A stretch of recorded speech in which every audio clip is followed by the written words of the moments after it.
Hello, everyone. I'm Jordan Wicker, and today I will be talking about trip itinerary for our trip abroad for assignment G3. So first off, who is using the trip itinerary? Me and my group are using the recommended website TripHobo to get an itinerary made for us because it automatically makes one, which is pretty cool, that we can later edit on our own. But as I said, we're all using it in our group, and I'm pretty sure most groups are because it is part of the project and is a great website to use. So what is the itinerary? We are using TripHobo to get an idea of what we're going to do while on our trip.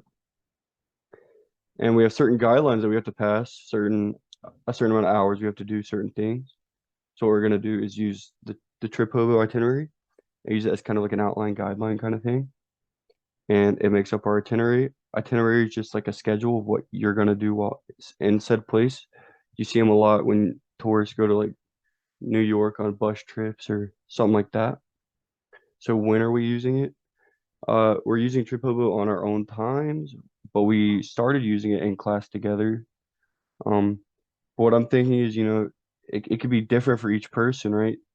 The itinerary so that we're given, so we could each do one, with certain specifications, and then maybe combine some of them to get like just a combined itinerary from each other. And we're using it to determine what we're gonna do. So why are we using TripHobo? We're using TripHobo because it was first off, it was just recommended to us by Mr. Chen, Professor Chen, sorry. And what it does is it has like an AI make you an itinerary for the said place you're going, whether that be China or Italy or even just somewhere in America, such as New York or California.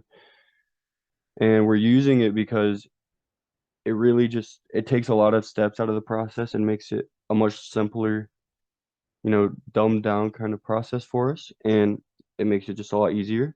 So where are we using it? We're using the itinerary while in said foreign country. I think ours is going to be China. So while we're in China, we're going to be using this itinerary to guide us around and keep us on a set schedule to make sure we get everything done. Because on these study abroad trips for like school, you have to have a certain amount of like educational hours and such.